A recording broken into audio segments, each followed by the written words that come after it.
The power of educational movies in a cinema, for me, is best illustrated by one of my favorite stories. There was a woman named Susan Helms who went to go see an IMAX movie in the 1980s called The Dream is Alive.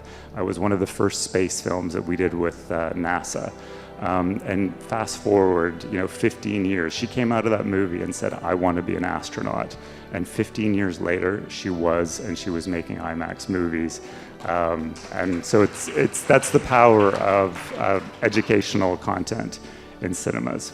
And movie theaters in general drive a lot of footfall to complexes. So it benefits property developers because there's a lot of ancillary business and the economy.